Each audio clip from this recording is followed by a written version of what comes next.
Street of Hormuz में तेल के जहाज पर भयानक हमला कर ट्रंप को भड़का दिया है। ईरान ने यह ऐलान किया है कि बिना उसकी मंजूरी के कोई भी हॉर्मुज से गुजर नहीं सकता।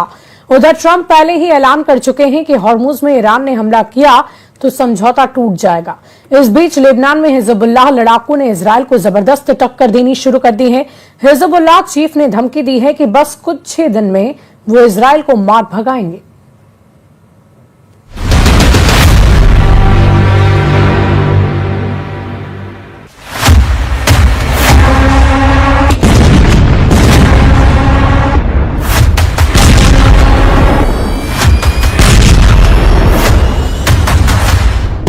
फिर युद्ध भड़क गया है, फिर बम फटने लगे हैं, फिर तेल रूट चलने लगा है। इस बार हमले की पहल ईरान ने की है। इस बार सुप्रीम लीडर मुस्तफा ने ट्रंप को गुस्सा दिलाया है। हॉर्मुज में ईरान का भयानक हमला शुरू।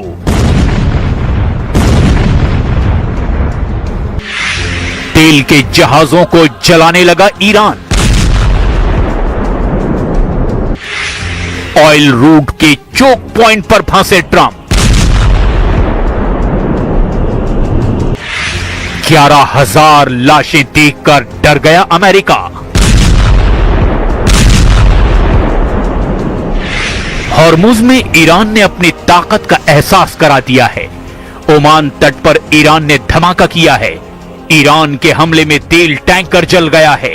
अमेरिका ने आरोप लगाया कि ईरान ने सिंगापुर के तेल के जहाज को उड़ा दिया।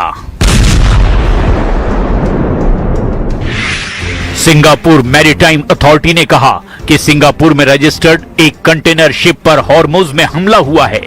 एवर लवली नाम के इस जहाज को सिंगापुर के समय के अनुसार रात 10 बजे निशाना बनाया गया। बयान में यह भी कहा गया कि जहाज पर मौजूद सभी की क्रू मेंबर की जान बच गई है।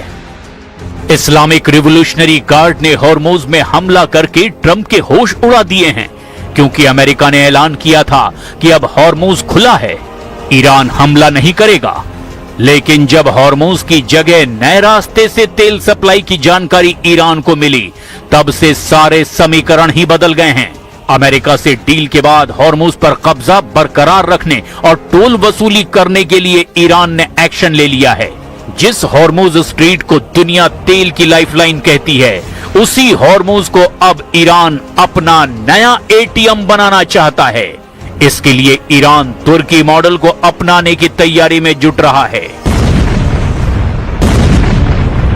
द वॉल स्ट्रीट जर्नल की रिपोर्ट के मुताबिक जैसे तुर्की स्ट्रीट से गुजरने वाले जहाजों से तय नियमों के तहत टैक्स वसूली करता है, उसी तर्ज पर ईरान हॉर्मुज के लिए अब एक नया मैनेजमेंट सिस्टम चाहता है। ईरान चाहता है कि हॉर्मुज से गुजरने वाले जहाजों से सुरक्षा, नेविगेशन और पर्यावरण सेवाओं के नाम पर शुल्क लिया जाए। दावा है कि इससे ईरान को हर साल करीब 40 अरब डॉलर तक की कमाई हो सकती है। इस कमाई में ईरान की तरफ से खाड़ी के दूसरे देशों को भी हिस्सेदार बनाने का प्रस्ताव दिया गया है। हालांकि ईरान का तुर्की मॉडल टोल प्लान इतना आसान नहीं होने वाला है, क्योंकि अंतर्राष्ट्रीय समुद्री कानूनों के तहत हॉर्मुज जैसे अंतर्राष्ट्रीय समुद्री मार्ग पर एक तरफा टोल लगाना आसान नहीं है। और इतना ही नहीं, ट्रंप हॉर्मुज में टोल वसूली के सख्त खिलाफ हैं। Final Iran deal to include any kind of fees on shipping. Yeah, maritime no, activities. it would be unacceptable to me, because we have numerous straits, and if you did that for them, you'd have to do it for other people. You have other straits. I wouldn't allow it there either. Hormuz में 11,000 से ज्यादा seller अभी भी फंसे हुए हैं। सैकड़ों तेल के जहाज फंसे हुए हैं। इन सब का जिम्मा ट्रंप ने ले रखा है। लेकिन ईरान जिस स्टाइल में आगे बढ़ता दिखाई दे रहा है, उससे अमेरिका की मुश्किलें भी बढ़नी तय है। अमेरिकी एक्सपर्ट प्रोफेसर डेरेक जे ग्रॉसमैन ने ट्रंप को जमकर फटकार लगाई है। ग्रॉसमैन ने कहा है कि ईरान ने हॉर्मुज में जहाज पर इसीलिए हमला किया क्योंकि यह शिप ओमान के तट से होकर गुजर रहा था, ईरानी जल क्षेत्र से बच रहा था। इससे ये एक बार फिर से साबित हो गया कि ईरान हॉर्मुज को चोक पॉइंट मानता है। ट्रंप, धन्यवाद इस बेवकूफी भरे और खुद को हराने वाले युद्ध के लिए। अमेरिका को अब एक बार फिर से ईरान से जंग लड़नी पड़ सकती है। ईरान के साथ हिजबुल्लाह ने भी दुश्मनों को ललकारना शुरू कर दिया है। हिजबुल्लाह चीफ नईम कासिम ने ऐलान किया कि इजराइल अमेरिका को हराकर लड़ाका ग्रुप नए दौर में एंट्री कर रहा है।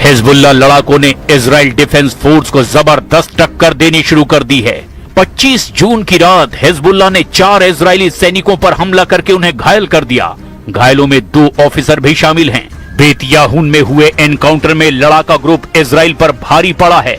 हालांकि हमले के बाद आईडीएफ ने तोपखाने और हवाई हमलों से हिजबुल्लाह के कई ठिकानों को तहस नहस कर दिया। लेकिन ट्रंप कब तक शांत रह पाएंगे, इसकी अब गारंटी नहीं है। मुमकिन है ट्रंप ने जिस प्लान पर ब्रेक लगाया था वो फिर से एक्टिव हो। ट्रंप ईरान में ग्राउंड ऑपरेशन के बिना युद्ध जीत नहीं सकते, इसीलिए उनके पास अब ईरान में घुसकर हमला करने का ही ऑप्शन बचा है। मुमकिन है ट्रंप सऊदी अरब और बाकी खाड़ी देशों के कंधे पर रखकर बंदूक चलाएं।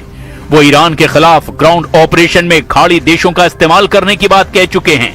पहले से ही अमेरिकी सेना सऊदी अरब और बाकी खाड़ी देशों में मिलिट्री बेस का इस्तेमाल कर रही है, लेकिन ग्राउंड ऑपरेशन में जोखिम कम नहीं है। ईरान की फौज 6.5 लाख है। इसके अलावा पैरामिलिट्री फोर्स 2.5 लाख के बराबर है, जबकि ईरान में एक्टिव बसीज फोर्स 20 लाख तक हो सकती है। ईरान ने अब तक युद्ध में बता दिया कि वो नहीं बल्कि उसके दुश्मन इस जंग में झुकेंगे।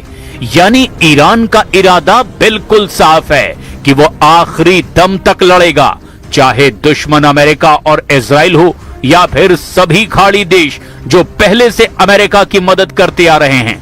वैसे ईरान के खिलाफ खाड़ी देश शामिल हुए तो क्या होगा? ये एफपीवी ड्रोन अटैक देखिए, कैसे एक क्वाडकॉप्टर एक अमेरिकी अड्डे पर अमेरिकी फौजियों को तलाश रहा है। बाद में जब उसे कुछ नहीं मिलता तो वो अमेरिका के एक ब्लैक हॉक हेलीकॉप्टर से जाकर टकरा जाता है। There is still the risk of escalation if Iran-linked proxy groups mobilize, and by that I mean Hezbollah in Lebanon, Iran-linked militia inside Iraq, and importantly, the Yemen-based Houthi movement that has threatened to attack shipping lanes in the Red Sea and has done so in the past. So we know they have some naval capability that could create disruption.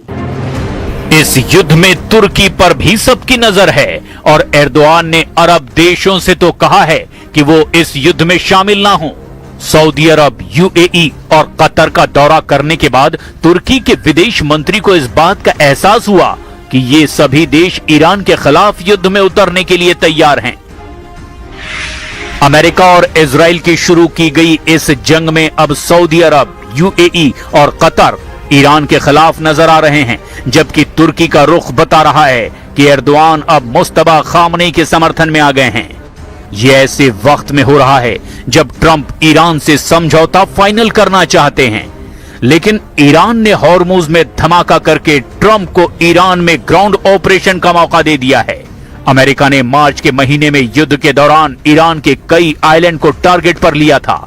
तब Trump Kharg और Khuzestan में हमला करने के order दे चुके थे। अब बस ट्रंप को इसका फैसला करना है कि हॉर्मुज धमाके का जवाब वो कैसे देंगे।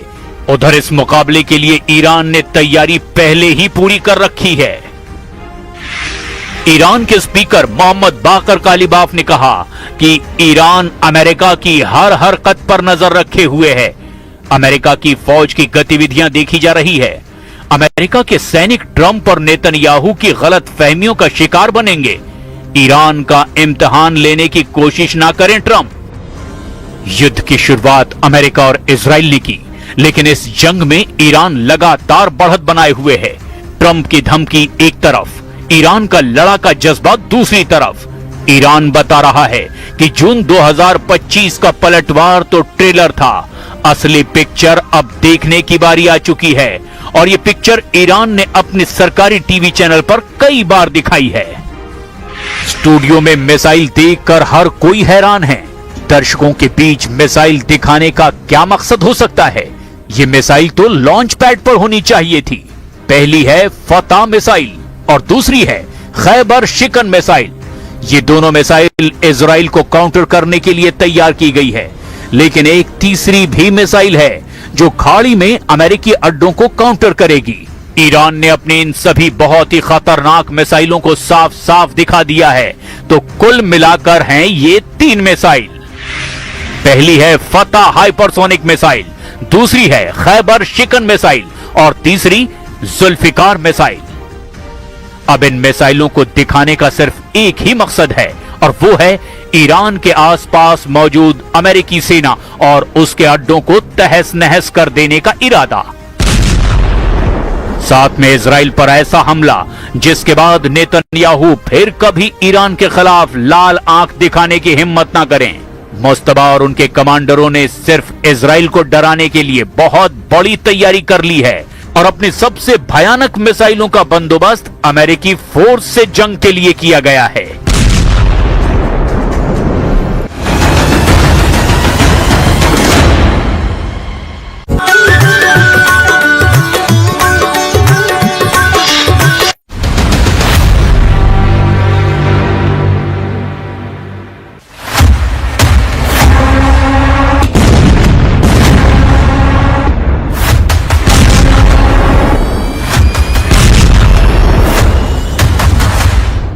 फिर युद्ध भड़क गया है, फिर बम फटने लगे हैं, फिर तेल रूट जलने लगा है।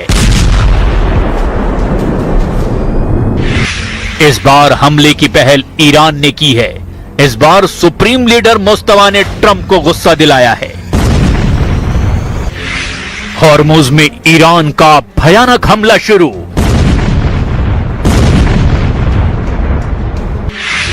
तेल के जहाजों को जलाने लगा ईरान। ऑयल रूट के चोक पॉइंट पर फंसे ट्रंप। 11,000 लाशें देखकर डर गया अमेरिका। हॉर्मुज में ईरान ने अपनी ताकत का एहसास करा दिया है। ओमान तट पर ईरान ने धमाका किया है।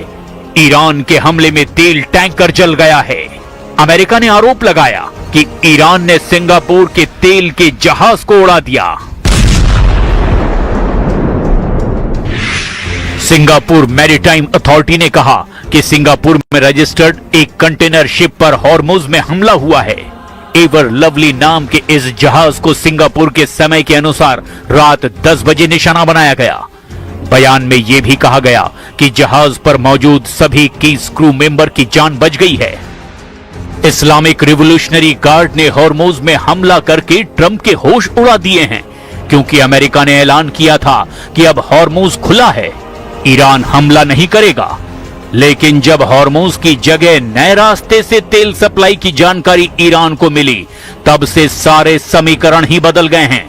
अमेरिका से डील के बाद हॉर्मुज पर कब्जा बरकरार रखने और टोल वसूली करने के लिए ईरान ने एक्शन ले लिया है। जिस हॉर्मुज स्ट्रीट को दुनिया तेल की लाइफलाइन कहती है, उसी हॉर्मुज को अब ईरान अपना नया एटीएम बनाना चाहता है। इसके लिए ईरान तुर्की मॉडल को अपनाने की तैयारी में जुट रहा है। द वॉल स्ट्रीट जर्नल की रिपोर्ट के मुताबिक जैसे तुर्की स्ट्रीट से गुजरने वाले जहाजों से तय नियमों के तहत टैक्स वसूली करता है, उसी तर्ज पर ईरान हॉर्मुज के लिए अब एक नया मैनेजमेंट सिस्टम चाहता है।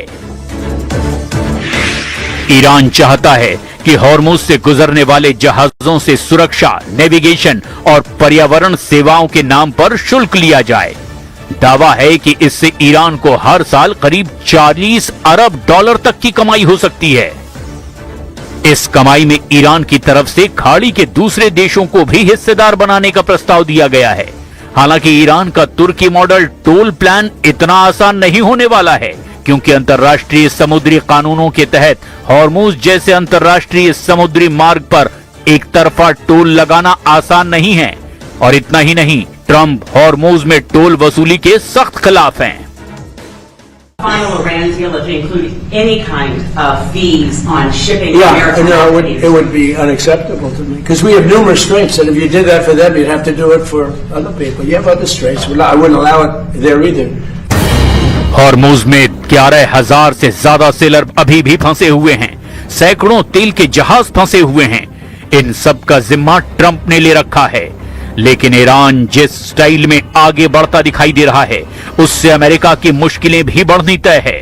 अमेरिकी एक्सपर्ट प्रोफेसर डेरेक जे ग्रॉसमैन ने ट्रंप को जमकर फटकार लगाई है।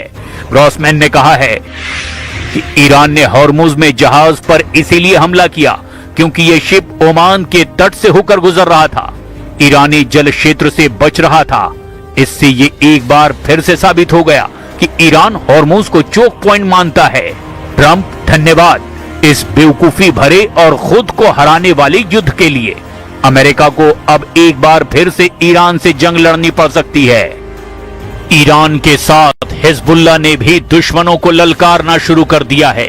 हिजबुल्लाह चीफ नईम कासिम ने ऐलान किया कि इजराइल अमेरिका को हराकर लड़ाका ग्रुप नए दौर में एंट्री कर रहा है।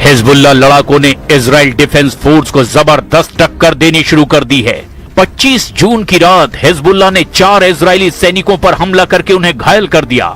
घायलों में 2 ऑफिसर भी शामिल हैं। बेत याहून में हुए एनकाउंटर में लड़ाका ग्रुप इजराइल पर भारी पड़ा है। हालांकि हमले के बाद आईडीएफ ने तूफखाने और हवाई हमलों से हिजबुल्लाह के कई ठिकानों को तहस नहस कर दिया।